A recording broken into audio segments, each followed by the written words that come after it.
Hello guys. So as we were discussed about it, let's start with the reservoir engineering section of the GATE Petroleum Engineering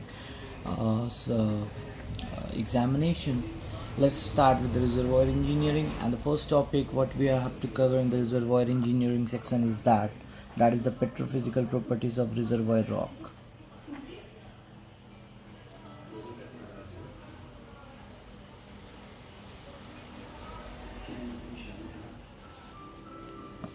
In petrophysical properties of reservoir rock, we will deal with this topic. That one is the porosity, the permeability, wettability,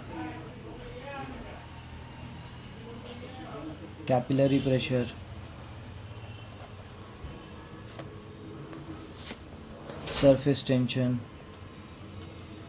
or interfacial tension. And we'll also discuss about the saturation of the rock. So here we go. We will start with the porosity.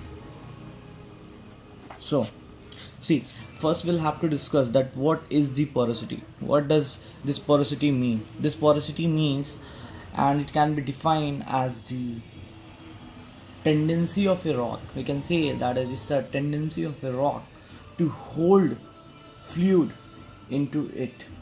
It's a tendency, it means the ability, the vacant space present in the rock to hold, to capture, to store the fluid. This is known as the porosity, and it is generally defined with this mark, that is the phi, right? So porosity, so we discussed that porosity, it is defined as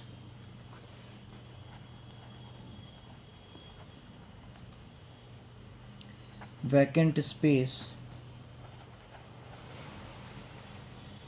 available in the rock with respect to bulk volume of the rock, or can be defined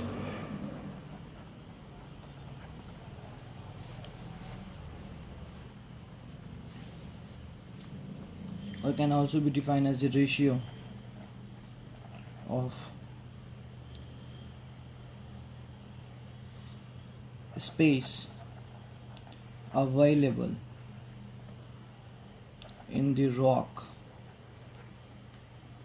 to hold fluid, or pore volume due to the bulk volume of rock.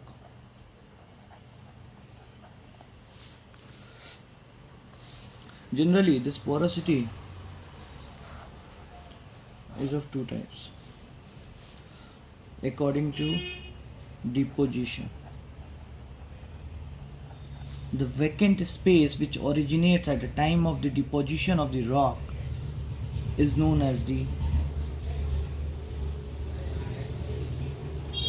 original porosity, because it is the parental porosity present, because we can say that it's a parental deposition, because when rock started to get deposited, when there are different types of substances deposited into the subsurface, it may get accumulated and form a rock, definitely. And this rock, and at the time of the deposition of that substances, if there will be some vacant spaces created into the that particular substances known as the original porosity, and due to some external deposition disturbance during any time, we can say that due to some fractures, due to some geological disturbance, if there is some changes in the porosity observed, or we can say that if some new vacant spaces may created or depleted, that type of porosity is known as the induced porosity, because it is this porosity is generated due to some external sources. right? So this type of porosity is defined on the basis of deposition, and the second classification is that on the basis of the we can say on the basis we can classify